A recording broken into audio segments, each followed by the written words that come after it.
nyuwun pirsa penjelasan berkaitan dengan zikir sirul asrar mengenai soalul basyirah, ainul basyirah dan hakul basyirah. Di sini pada saat zikir soalul basyirah itu bahwa kita merasakan di dalam hati kita, yaitu bahwa segala sesuatu yang terjadi pada diri kita maupun di luar kita adalah itu karena semuanya kehendak Allah Subhanahu wa taala. Kemudian pada saat kita melaksanakan khalwat baik secara umum maupun secara khusus, akan terjadi, akan berpindah dari kita merasakan kita bisa bergerak, kita bisa berbicara, bisa apapun itu karena digerakkan atau diperkaruhi oleh Allah Subhanahu wa taala. Lantas kemudian di situ akan terganti dengan munculnya akunya Allah, bahwa aku yang menggerakkan bisa bertakbir, aku yang menggerakkan bisa mendengar, aku yang menggerakkan bisa berbicara dan lain sebagainya. Yang kami tanyakan mengenai perbedaan antara akunya makhluk dengan akunya Allah, niku mohon jelasannya karena mungkin agak kurang pemahaman kami. Begitu. Itu yang kedua. Pada saat ruhaniyah kita, ruh itu saat kita tertidur itu adalah bermimpi. Nah, ruh yang bermimpi dengan ruh yang meninggalkan saat kita mati secara jasmani itu perbedaannya pun wonten putih, mohon penjelasannya. Kemudian apalagi tadi lupa saya, Gus. Nggih, sementara niku rumiyin nggih ngaputuraken sedaya kalepatan akhirul kalam. Assalamualaikum warahmatullahi wabarakatuh. Waalaikumsalam warahmatullahi wabarakatuh. Berkenaan dengan proses nafi isbat, berkenaan dengan proses zikir sirul asar menuju fana'ul dzikri, wajib seluruh thariqah yang muktabaroh masuk di sini. Wajib seluruh umat yang berthariqah muktabaroh masuk di wilayah anta wa ana. Kalau tidak, saya ingatkan Anda, tidak akan pernah Anda bisa wusul pada Allah. Ketika saat orang tertidur, roihan itu Allah keluarkan kemana? Macam-macam, tergantung roihannya ahli hijab, apakah roihannya ahli suhud. Kalau roihannya ahli suhud, disinilah Pak yang dimaksud belajar mati di situ. Assalamualaikum warahmatullahi wabarakatuh. Waalaikumsalam warahmatullahi wabarakatuh. Saya mau tanya, Gus. Nggih. Pohon cemara 7 yang tempatnya ada di atas bukit itu, di Jannatul Firdaus, pohonnya itu besarnya sama, tingginya sama, bentuknya sama, daunnya sama, bersinar putih dan berkemerlapan. Di dunia ini tidak ada pohon cemara 7 atau pohon kembar cemara 7 kalau tidak di surga. Pohon tersebut bisa dilihat dari segala penjuru alam surga maupun dunia. Wow, bagus sekali pohon itu. Iya, jelas. Yang saya tanyakan ialah orang-orang yang bagaimana yang bisa melihat pohon cemara 7 itu dari alam surga maupun dunia, dan bagaimana menurut hakikatnya pohon-pohon tersebut. Demikian Gus penjelasannya. Assalamualaikum warahmatullahi wabarakatuh. Waalaikumsalam warahmatullahi wabarakatuh. Sebetulnya wujud pohon itu kinayah. Sebetulnya surga pun juga kinayah, neraka pun juga kinayah, tapi bukan berarti secara syar'i tidak berlaku, enggak. Sama dengan begini,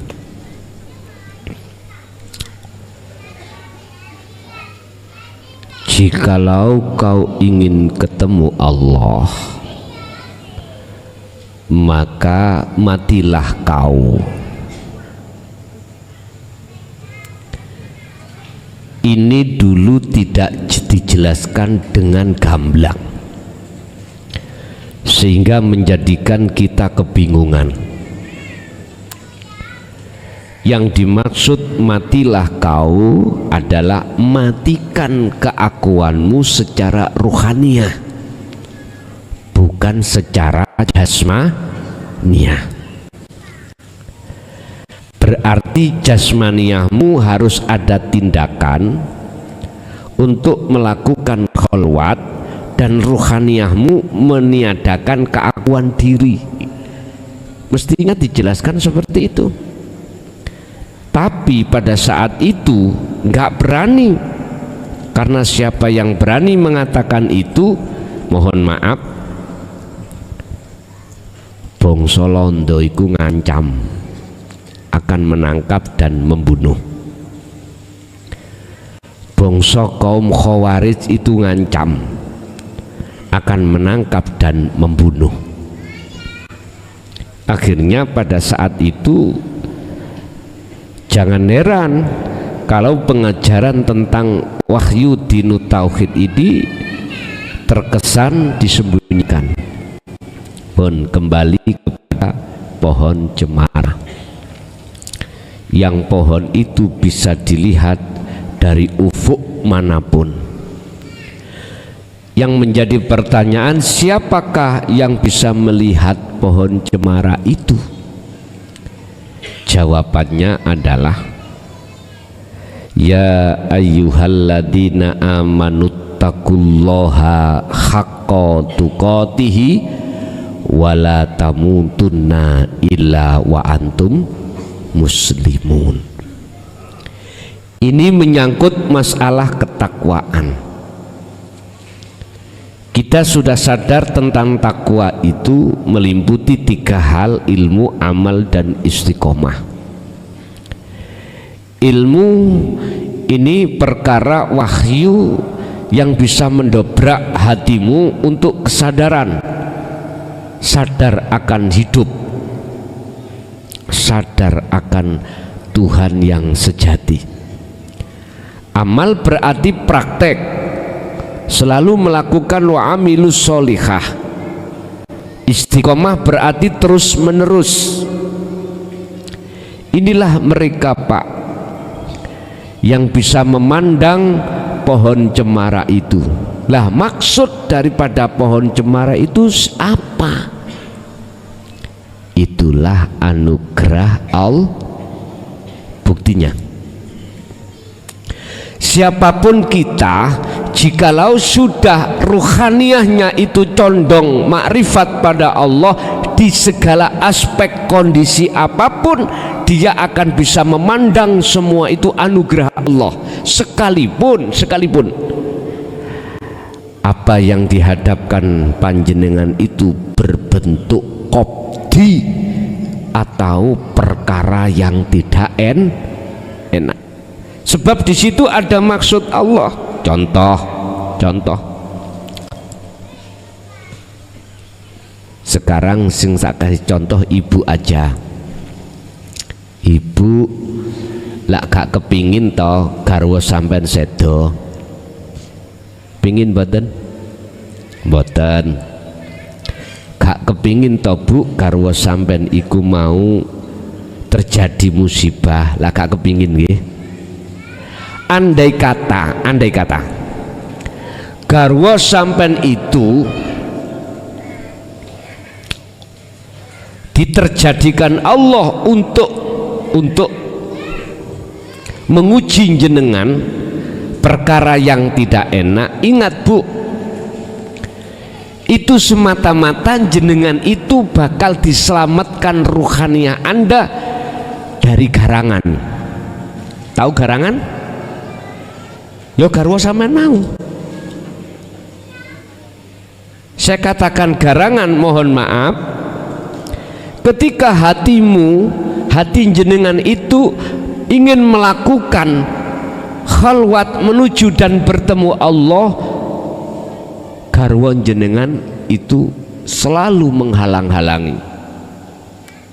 Mohon maaf, sampak ngomong ngeten, garwa jenengan ngaji nang ndi sih? Sejak kau ngaji di JB itu kok tambah sesat awakmu, tinggalan misale sampean tinggal gak ngaji tapi melakukan kholwat. Jikalau mereka wayasudduna an sabilillah, menghalang-halangi Anda untuk melakukan tindakan kholwat, berarti iku garangan. Terus Allah lenyapkan garangane, iku sebetulnya Allah menyelamatkan Anda Bu. Entah dengan cara Allah, entah dengan cara apa, Allah olehnya melenyapkan. Memang secara sifat basariah, siapa sih yang ingin kelangan suami lah? Nggak ada Bu, nggak ingin. Tetapi jikalau Allah berkata lain, terus posisi sampean itu adalah ahli syuhud, itu artinya anugerah Allah. Berarti di dalam anugerah ini, di dalam takdir ini ada anugerah Allah yang disebut pohon cemara. Gitu. Akhirnya jenengan bisa apa? Gak bisa apa-apa. Isinya jenengan manut, anteng, dan bersyukur. Apalagi Allah menguji jenengan di jalur pasti perkara yang enak. Ini lebih sulit untuk kita tembus ke anugerahnya Allah. Berhubung jenengan ini hatinya sudah terbiasa untuk likok pada Allah di setiap kejadian apapun, maka di situ Anda akan bisa melihat pohon cemara. Intinya tidak sia-sia, tidak ada takdir Allah ketetapan dalam diri Anda itu yang bersifatkan negatif, nggak ada, semua positif. Itu Pak, maksud daripada pohon cemara adalah anugerah, dan ini hanya diberikan kepada mereka yang bertakwa. Waqalan Nabi, dan dawuh sapa Kanjeng Nabi tentang takwa, ittaqullaha haitsuma kunta, dimanapun kau berada tetap bertakwalah kepada Allah. Lanjut.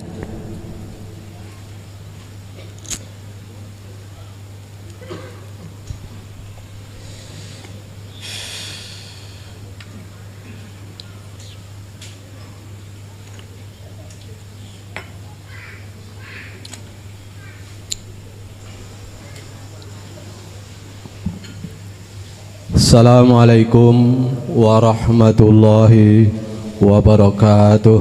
Waalaikumsalam warahmatullahi wabarakatuh. Bismillahirrahmanirrahim. Alhamdulillah, kita semua ditakdirkan oleh Allah saged makembal wonten ing pondok C baru mriki. Sepindah ingkang badhe kawula aturaken niki wonten titip salam saking jamaah wilayah barat khususnya Jabodetabek soho Waalaikumsalam. wilayah Sragen. Derek aturaken salam takdim dumaneng panjenengan sedaya, wabil khusus salam takdim dumateng Gus Muhlason. Kaula aturaken assalamualaikum warahmatullahi wabarakatuh. Waalaikumsalam warahmatullahi wabarakatuh. Ingkang kapilihipun kula nderek nyuwun pirsa penjelasan berkaitan dengan zikir sirul asrar mengenai soalul basyirah, ainul basyirah dan hakul basyirah. Di sini pada saat zikir soalul basyirah itu bahwa kita merasakan di dalam hati kita, yaitu bahwa segala sesuatu yang terjadi pada diri kita maupun di luar kita adalah itu karena semuanya kehendak Allah Subhanahu wa taala. Kemudian pada saat kita melaksanakan khalwat baik secara umum maupun secara khusus, akan terjadi, akan berpindah dari kita merasakan kita bisa bergerak, kita bisa berbicara, bisa apapun itu karena digerakkan atau diperkaruhi oleh Allah Subhanahu wa taala. Lantas kemudian di situ akan terganti dengan munculnya akunya Allah, bahwa aku yang menggerakkan bisa bertakbir, aku yang menggerakkan bisa mendengar, aku yang menggerakkan bisa berbicara dan lain sebagainya. Yang kami tanyakan mengenai perbedaan antara akunya makhluk dengan akunya Allah, niku mohon penjelasannya karena mungkin agak kurang pemahaman kami. Begitu. Itu yang kedua. Pada saat ruhaniyah kita, ruh itu saat kita tertidur itu adalah bermimpi. Nah, ruh yang bermimpi dengan ruh yang meninggalkan saat kita mati secara jasmani itu perbedaannya pun wonten pundi, mohon penjelasannya. Kemudian apalagi tadi lupa saya, Gus. Nggih, sementara niku rumiyin nggih ngaputuraken sedaya kalepatan. Akhirul kalam, assalamualaikum warahmatullahi wabarakatuh. Waalaikumsalam warahmatullahi wabarakatuh. Berkenaan dengan proses nafi isbat, berkenaan dengan proses zikir sirul asar menuju fana'ul dzikri, wajib seluruh thariqah yang muktabaroh masuk di sini. Wajib seluruh umat yang berthariqah muktabaroh masuk di wilayah anta wa ana. Kalau tidak, saya ingatkan Anda, tidak akan pernah Anda bisa wusul pada Allah, baik yang Anda punya status sebagai muhibbin murid ataupun mursyid. Wajib ingat, kita yang sudah merasa menjadi mursyid, ingat tanggung jawab Anda lebih besar, sebab ketika saat kita di dunia selalu mendengungkan untuk kewusulan di dalam thariqah saya. Ingat, Ingat, ini dicamkan dalam hati kita yang sudah dikatakan sebagai mursyid, tanggung jawab dunia akhirat. Nggak main-main Anda. Berani menyampaikan dan menghantarkan murid untuk bisa wusul pada Allah, ini berarti kita nekat. Satu hal yang harus kita ketahui, apa mungkin kita orang buta pada Allah akan bisa menuntun orang lain buta pada Allah untuk menuju bertemu Allah? Enggak mungkin. Ayo kita angan-angan. Saya bukan mencaci, enggak. Saya hanya memberikan motivasi. Hanya itu saja. Urusan diterima atau tidak monggo terserah. Bapak Ibu, sebetulnya semua ibadah apapun, baik murni atau tidak murni, itu sebetulnya thariqah.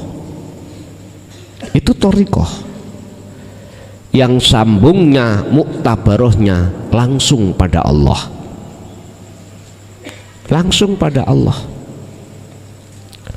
Terserah kita milih yang mana. Kita mau menembak satu titik, kita lewat ngeribon dulu monggo, atau langsung monggo, terserah. Saya bertanya, apa sih thariqah Rasul? Ada yang bisa jawab? Nggak ada. Nggak ada yang bisa jawab. Apakah di antara thariqah A sampai Z yang kita anggap muktabaroh itu yang Rasul berthariqah? Seluruh dunia nggak ada yang bisa jawab apa thariqahnya Rasulullah pada saat itu untuk menuju bertemu Allah. Sebenarnya sederhana. Sebetulnya sederhana. Apa thariqah yang dilakukan para Rasul mulai Nabi Adam sampai Nabi Muhammad sama, Pak? Nggak ada perbedaan, nggak ada. Apa? Ibadah murni dan tidak murni, itulah thariqah beliau. Anda tanya hujah, silakan. Ada dalil yang mengatakan apakah ada? Umpama jenengan takut dalil, jikalau Anda tidak mau membuka Al-Quranul Qadim di dalam dadamu, percuma. Laksana saya mengambil satu air, saya tuangkan di gelas, dan air itu dan gelas itu ada tutupnya, nggak akan pernah masuk. Percuma. Badi geger. Tahu badi geger? Badi tukaran. Begini, Pak, tentang masalah ibadah itu ada macam dua, mahdhuf wairu mahdhuf, murni dan tidak murni. Cuman syariatnya yang nggak sama para Rasul. Cuman cara untuk kembali kepada Allah, sowan ing ngersane Gusti itu sama.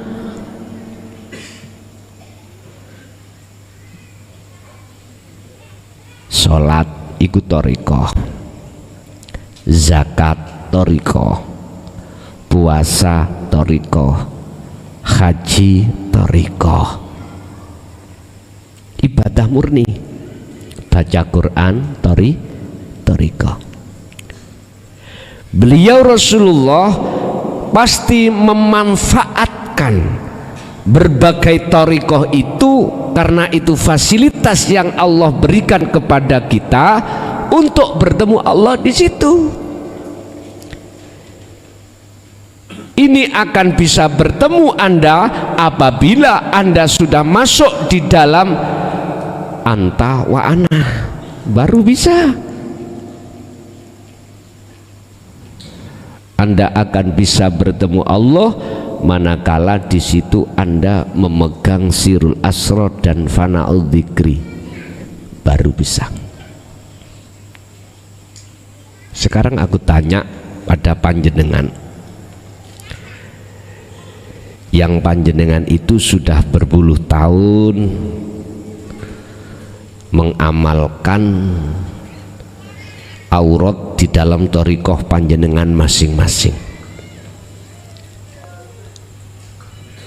Aku tanya pada jenengan, maksud saya yang belum menerima kalimat seperti Nabi Adam tadi adalah anta wa ana. Aku tanya, berpuluh tahun panjenengan Solo, sudahkah di situ ada tanda-tanda wusul? Sebelum Anda jawab, tak jawab terlebih dulu. Telea. Mengapa saya berani jawab gini? Karena saya juga pernah telea. Iya, jujur aja, jujur aja. Saya pertama kali thariqah yang membaiat saya itu adalah Naksabandiyah.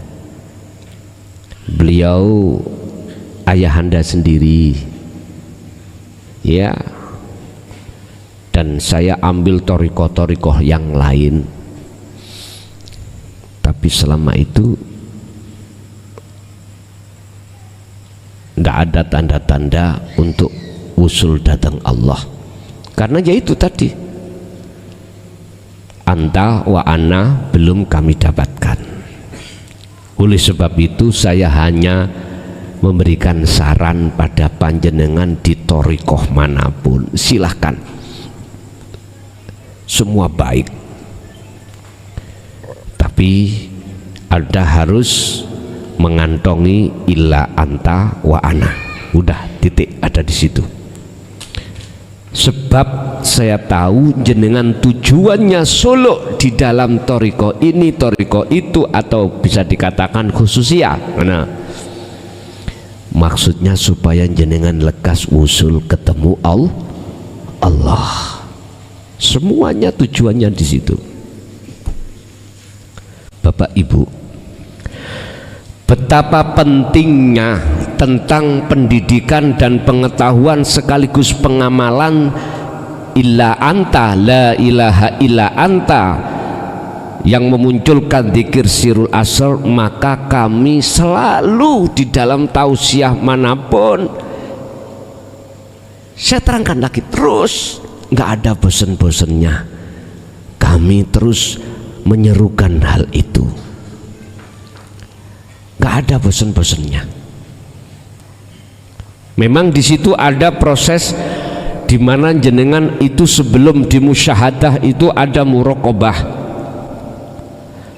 Dikatakan muraqabah masih ada dua, jadi ada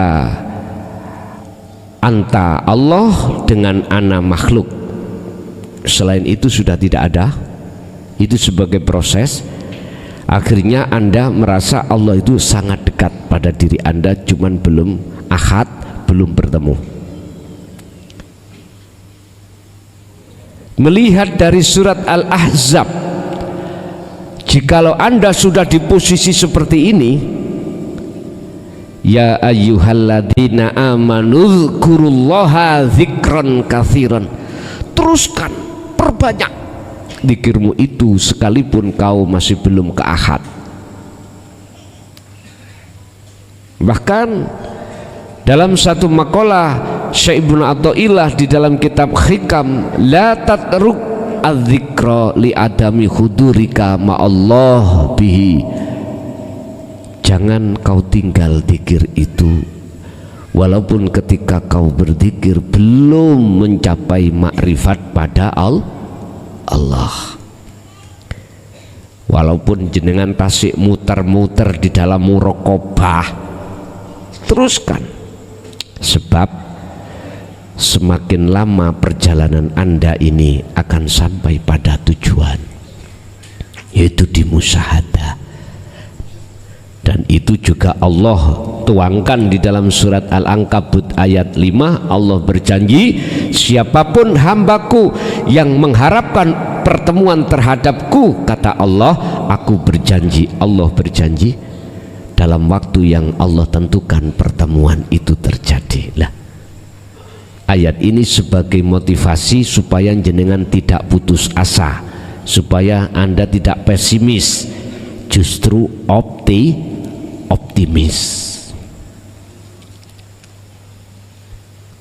Terus mana perbedaan aku hamba dengan aku Allah? Letaknya di mana? Pun di dalam dzikir sirul asrar itu ada tahapan pertama, su'aul basirah, merasa gerak kita bisa bergerak sebab digerakkan hidup. Wujud sejatinya Allah dalam diri jenengan, berarti ada yang menggerakkan dan ada yang digerak. Dalam hatimu terasa Allah itu dekat, tapi jenengan masih merasa ada. Tondoni aku bisa gerak sebab digeraki Gusti. Ini cara orang dzikir di golongan nomor 3. Di hikam itu ada orang dzikir golongannya 4. Satu, cocote dzikir tapi atine lali nang Gusti Allah. Wis sopo ae kita. 2, hatinya berzikir, ngucap Allah Allah, rasa iku gak melaku. Karena apa? Karena belum mengenal dan mendapatkan wahyu illa anta.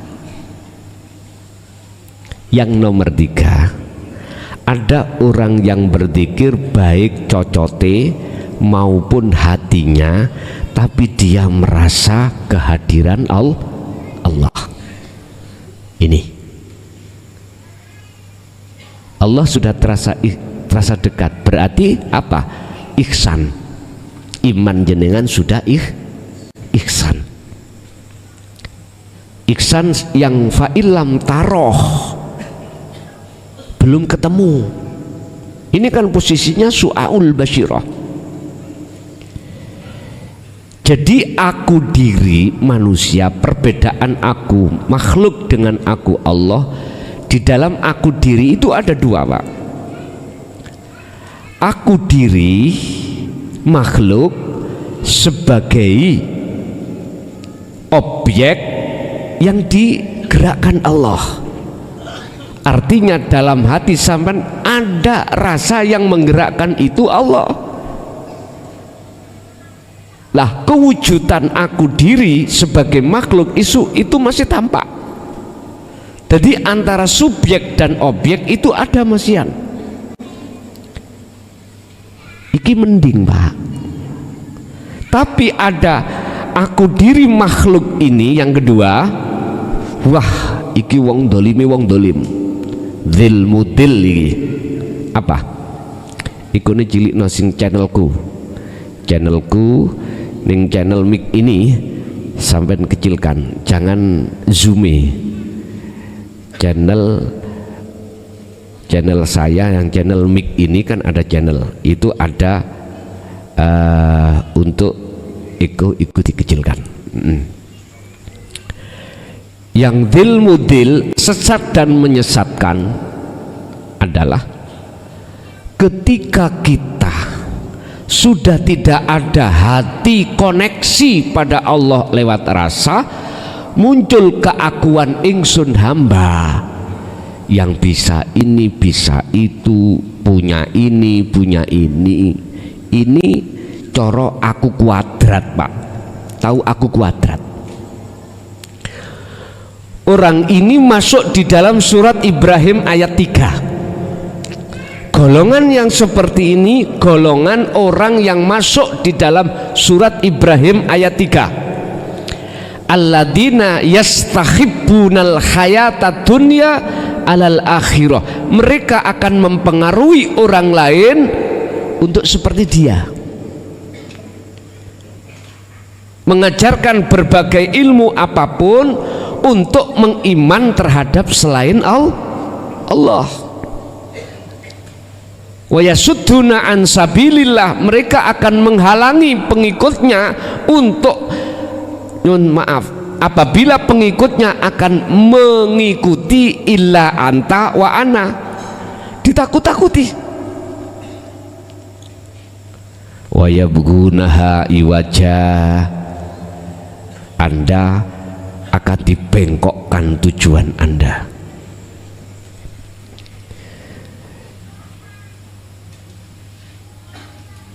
Padahal Allah katakan mereka iku fi dzalalim ba'id, ulaika fi dzalalim ba'id. Tutupi ayat itu di situ. Mereka itu sesungguhnya tersesat yang amat jauh. Itulah yang kusebut dzil mudhil, ya, sesat dan menyesatkan. Kita bicara konteks masalah ilmu, Pak. Ini tadi itu keakuan yang terjadi pada ahli hijab. Lah sekarang keakuan Allah yang bagaimana? Saya hanya menerangkan dari sisi ilmu, Pak. Nanti Anda sendiri yang membuktikan bagaimana dari sisi ilmu tentang keakuan Allah.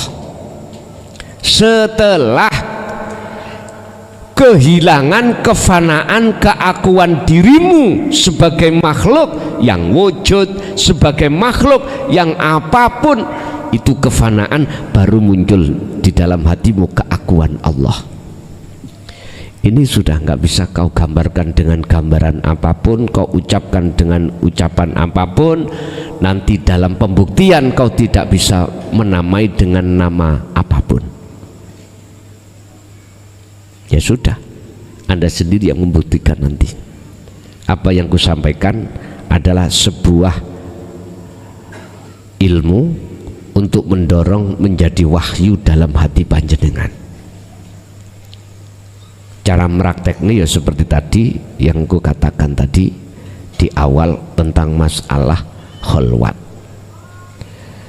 Pun itu perbedaan antara aku diri makhluk dengan aku diri Allah.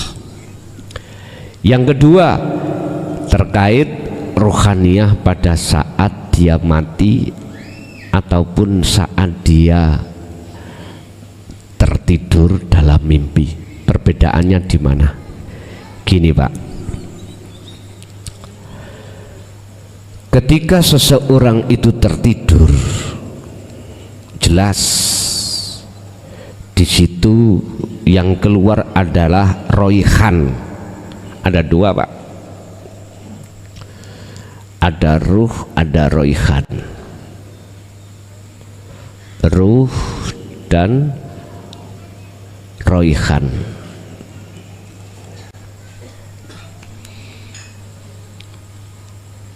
Apa sih roihan itu?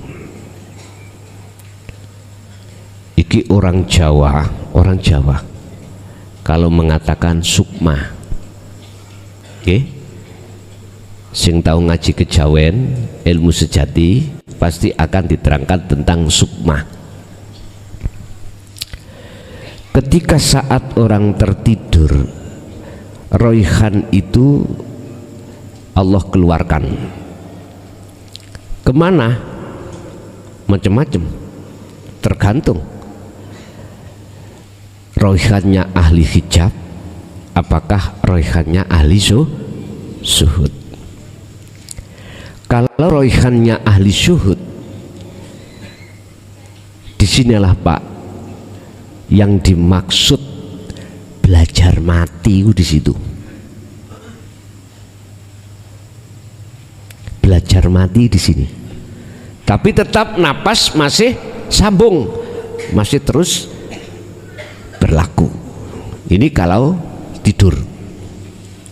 Sehingga ketika tidur jenengan jangan heran kalau yang dinamakan mimpi. Entah mimpi ketemu apa itu yang terjadi. Mungkin di saat jenengan itu bermimpi, siapapun kita nggak akan mengatakan ini nggak sungguh-sungguh, mesti mengatakan sungguh. Contoh jenengan mimpi dikejar anjing, lari ndak? Pasti lari. Kalau nggak sungguh-sungguh, lah apa kita lari? Kita mengatakan tidak sungguh-sungguh kalau kita terbangun, walah kembangi bayang. Lah ngoten to biasanya ngoten.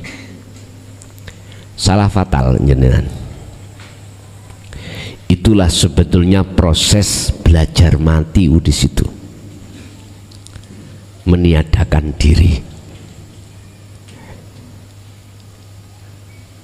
Ahli hijab mohon maaf, roihan keluar ini mohon maaf tidak ada untuk menghadap Allah, nggak ada. Kalau ahli syuhud dia hanya satu tujuannya, menghadap Allah. Udah lah, maut mati ya, ini perbedaan nih. Allah tidak hanya meringkes secara total hukum syariat sudah tidak diberlakukan kembali, baik roihan maupun ruh itu akan dikeluarkan. Akal Anda sudah tidak berfungsi, hati Anda juga begitu, napas sudah tidak berlaku. Makanya ada istilah berarti roh itu napas ya, sebab tondoni nek gak napas, nek roh itu cukup berarti tidak bernafas. Masuk akal ya. Sekarang yang terpenting, kemanakah nama-nama roihan atau sukma atau ruh itu ketika seseorang itu secara syar'i meninggal, kemana? Ini yang terpenting.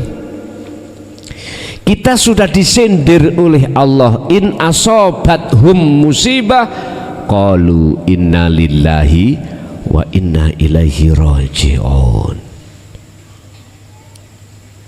Kalau terjadi seperti itu, kembali kepada Allah. Oleh sebab itu saya sangat mendukung terhadap saudara saya yang mengajarkan sistem sangkan paraning dumati ya, yang ini tidak diakui dulu itu oleh umat Islam, bahkan dikatakan sesat. Sabar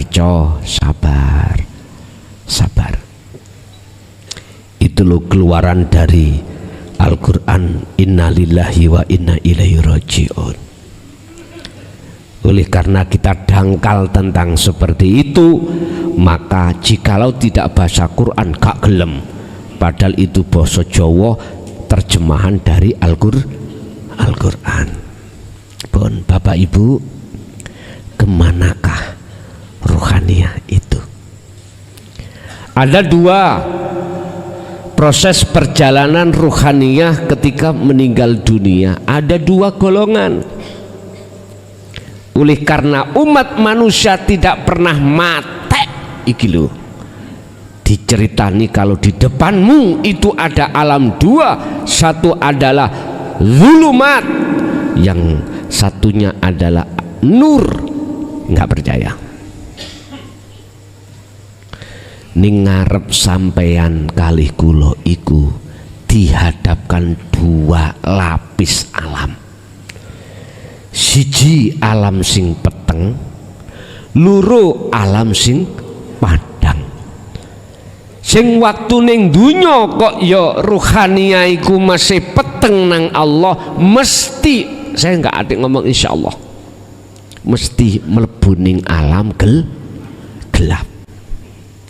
Walaupun perilaku dohirmu itu nyocoki ambek hukum syariah, walaupun, tapi keadaan rohaniyahmu itu loh tidak punya etika sama sekali, akhlak ilahiyah pada Allah, maka siapapun kita pasti akan masuk di alam yang gelap.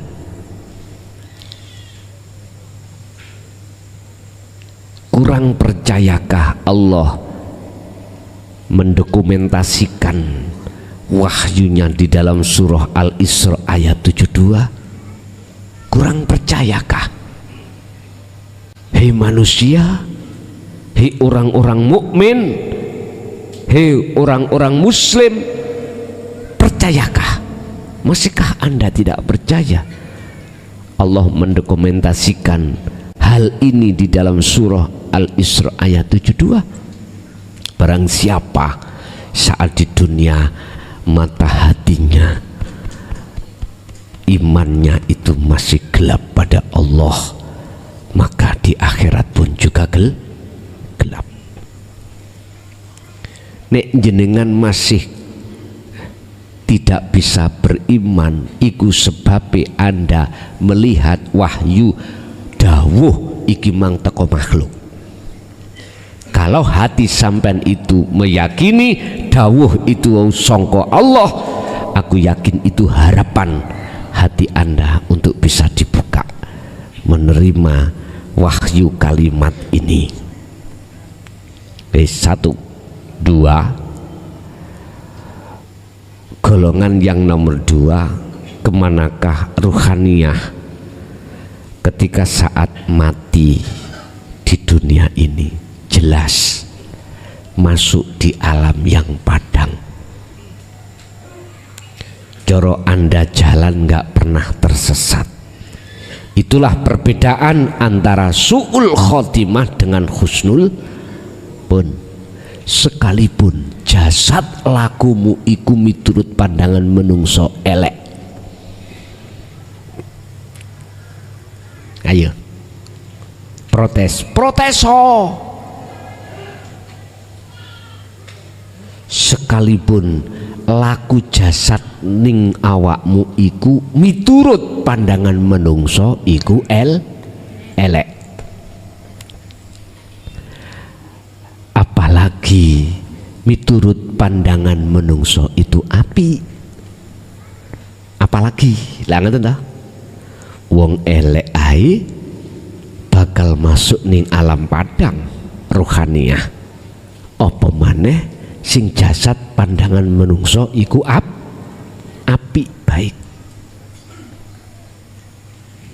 Makanya dikatakan Rabbana atina fid dunya hasanah wa fil akhirati hasanah. Dan atau dalam surat Al-Qasas ayat 77 Allah katakan wabtaghi fima atakallah darul akhirah. Wis bangunan negeri akhiratmu, bangunan ke ono lampu alam sakwise sebelum alam dunia, sesudah alam dunia ke ono lampu ben padang niku darul akhirah. Tapi jangan kau lupakan bagiamu di dunia. Artinya hablum minan nas, pandangan manusia. Wong Islam berarti manut syariate, wong Nasrani nganuto syariate, wong Hindu nganuto syariate ning Hindu, dan seterusnya. Silahkan. Asli nih Pak, asli nih. Kalau bilang Tuhan memberikan fasilitas terbanyak itu wong Islam. Angen-angen no. Dalam satu hari satu malam 5 waktu yang Allah kasihkan untuk pertemuan. Kalau saudara kita di Nasrani 1 minggu 1 kali, jenengan setiap hari itu 5 kali, tapi dikasih 5 kali semua jembret. Tahu jembret, amin? Nggak ketemu Allah sing apa jenengan kali kula malah ketemu gendero bae dhewe. Allah ya karim. Apa persoalannya? Sebabnya apa? Karena kita menolak la ilaha illa anta dan la ilaha illa ana. Wis titik ana kudu. Lanjut. Ibu ada? Ayo ganti ibu.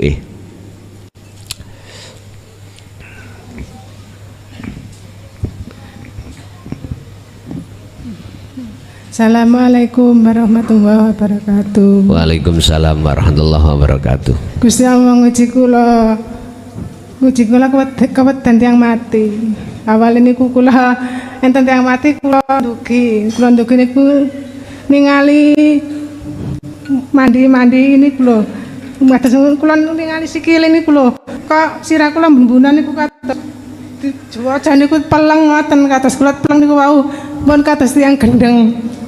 Lah kados ngaten niku kula ben enten tiyang mati niku ati kula niku kados diantem. Kula teng abi dikangen dikir. Kula mboten semerap dikire, kula dikir jari. Lah kula terus dikir jari niku ketinggal tiyang mati niku digotong niku jauh. Lah ngoten niku kula dikir jari terus niku jauh. Lah kula mriku malih teng abi dikangen Sirul Asrar. Kula terus dikir Sirul Asrar niku kula ningali tiyang mati digotong niku wau sampun dekat. Lah terus niku kula terus dikir saniki wonten ngene saking kula dekat. Kula tasih dereng saged ningali. Pun ngaten mawon. Matur nuwun.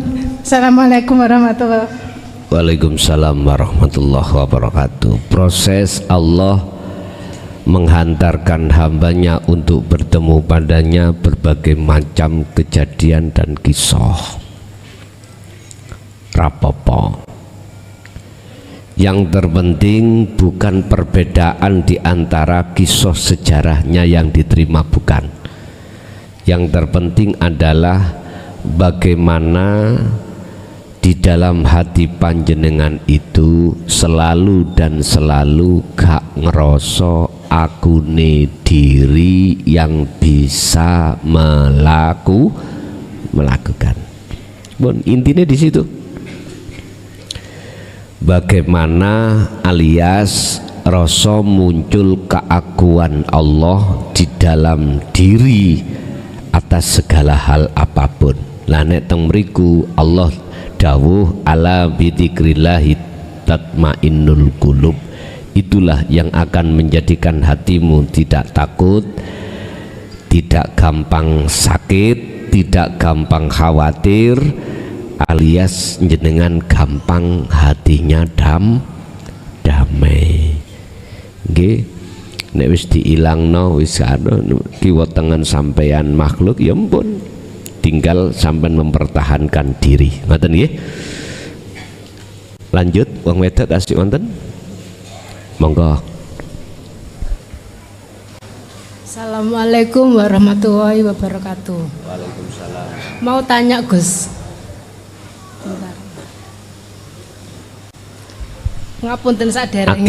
Agak didekatkan terhadap lah gitu, Ibu. Apakah orang yang memiliki kodam dan karomah bisa bermakrifat kepada Allah? Karena orang yang memiliki kodam itu kan tergantung pada perewangan ya Gus ya. Sedangkan orang yang memiliki karomah itu diberi kelebihan dari Allah. apakah Allah ada di dalam kodam dan karomah? Matur suwun. Wassalamualaikum warahmatullahi wabarakatuh. Waalaikumsalam warahmatullahi wabarakatuh. Sesungguhnya Allah itu meliputi atas segala hal sesuatu termasuk karomah dan khodam. Tapi siapapun kita yang ahli karomah, manakala dia itu menolak illa anta wa ana, tidak akan pernah bisa untuk makrifat pada Allah. Sebab justru karomah itulah yang menghalangi ruhaniyahnya terhadap Allah. Mohon maaf, ada 3 alasan Allah menjadikan selain Allah itu untuk menutupi kita, mendinding kita, membatasi kita. Yang dinding itu disebut barzah. Wa min waraihim barzakhun ila yaumi yub'atsun. Selama dinding ini tidak dirobohkan Allah, selama itu tidak akan pernah bisa sampai pada Allah.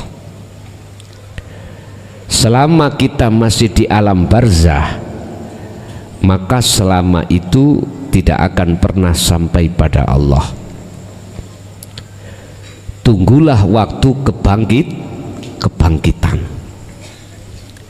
Maksudnya tunggu hilangnya hijab di dalam diri seorang manusia. 3 hal Allah jadikan sebagai tutupnya. Pertama, yahjubuhum bi amwalihim. Yang kedua, yahjubuhum bi ulumihim. Yang ketiga, yahjubuhum bi ibadatihim. Allah akan mendinding rohaniyah kita dari berbagai macam urusan dunia, sehingga dunia itu menjadikan hijab terhadap hati kita, akhirnya tidak bisa sambung pada Allah. Yang kedua, dengan berbagai ilmu yang kita kuasai, Allah akan menjadikan beberapa ilmu itu untuk menutupi hati kita kepadanya. Bentuk kalau kita tertutup oleh dinding disebut ulum, bentuknya hati kita merasa kita yang alim, merasa kita yang pandai, merasa kita yang segala-galanya. Jatuhnya pasti kita akan merasa lebih alim daripada orang lain, lebih pandai daripada orang lain. Bapak Ibu, yang ketiga adalah ibadah. Allah bisa menutupi ruhaniyah kita kepadanya lewat ibadah yang kita lakukan secara jawareh, secara dohiriyah. Nyun sewu, akhirnya kita merasa orang yang beribadah daripada orang lain. Apa sebab semuanya itu terjadi? Kuncinya karena kita itu menolak la ilaha illa anta wa ana, fungsinya hanya itu.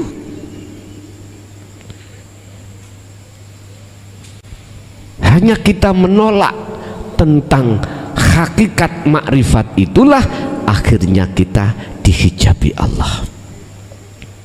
Bukan Allah yang terhijabi, tapi kita yang terhijab itu kita. Bapak Ibu, mana di antara 3 hal kita itu di mana? Kita kembalikan pada diri kita masing-masing. Bentuk kasih sayang Allah supaya jenengan itu bisa roboh penghalang itu berupa apa? Walladzi arsala rasulahu bil huda wa dinil haq.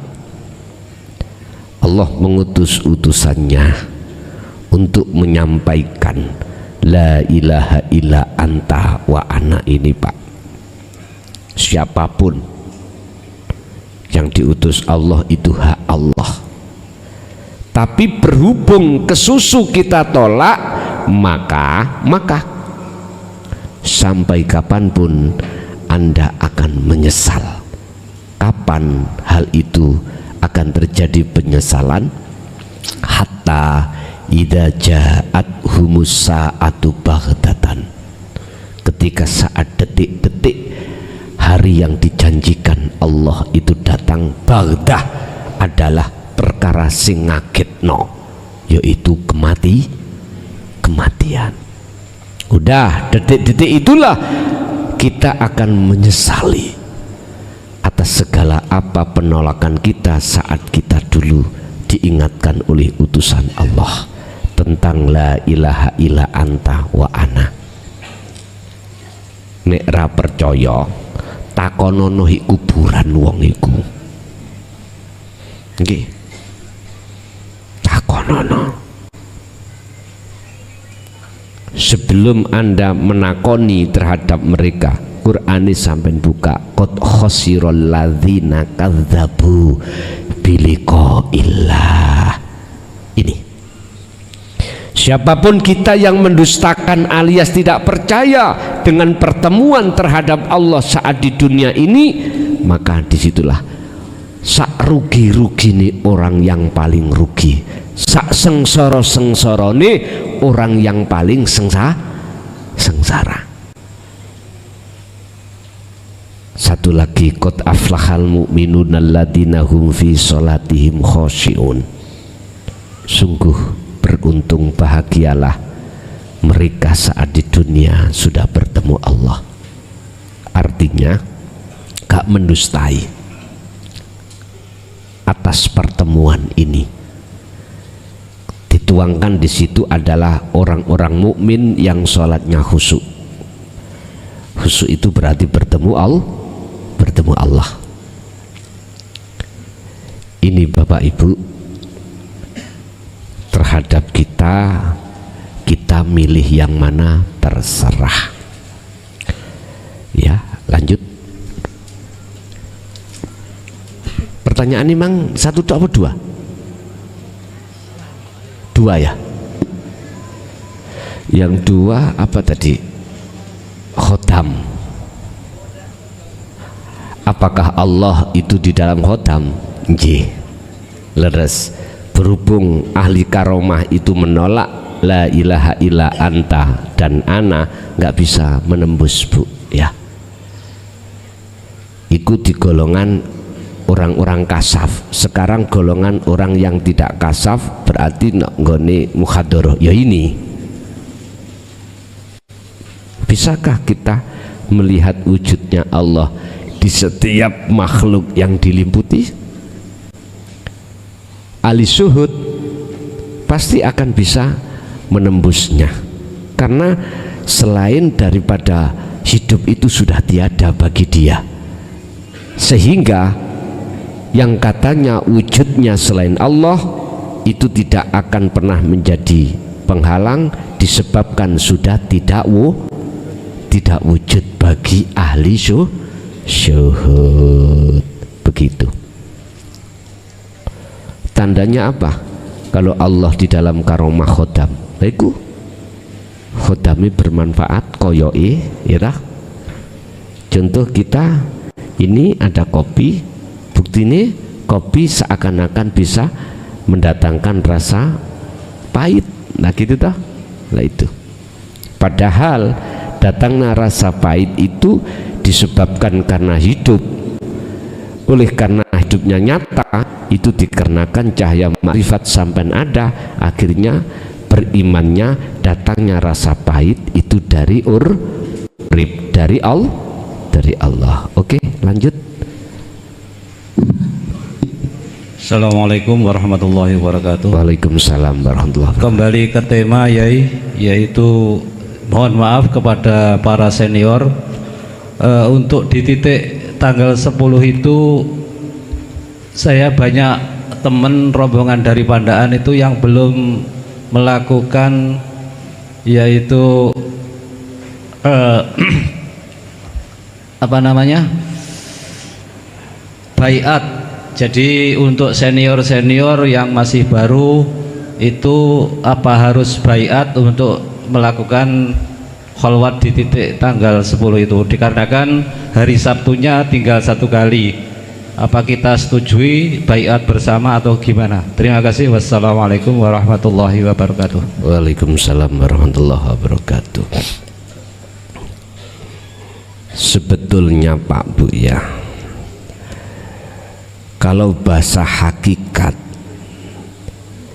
jikalau hati sampean sudah klik,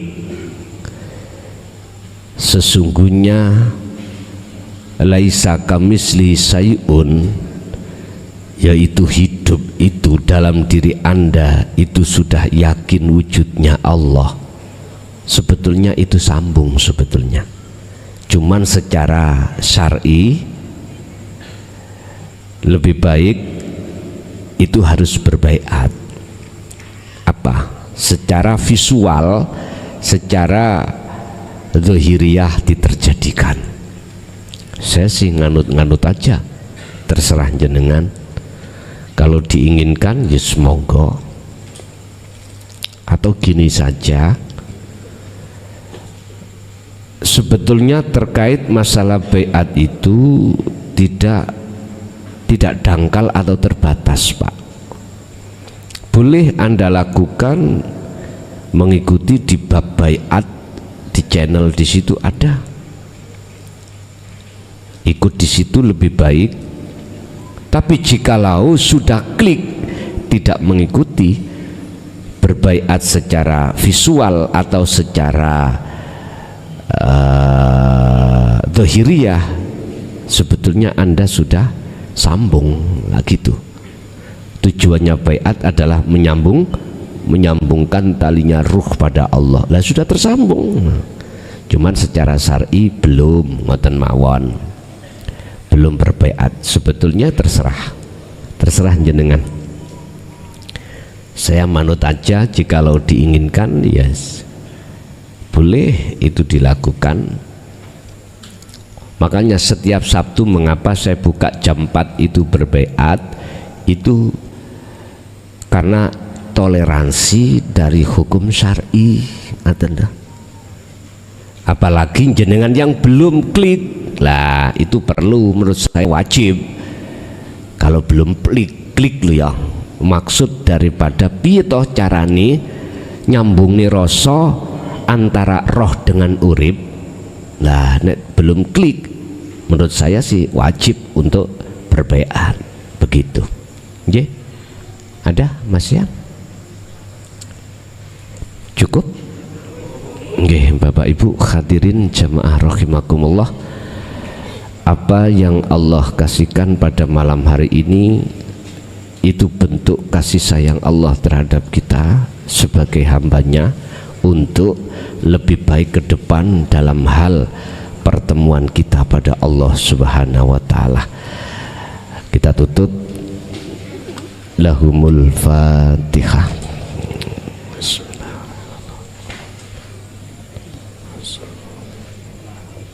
Akhirul kalam. Assalamualaikum warahmatullahi wabarakatuh.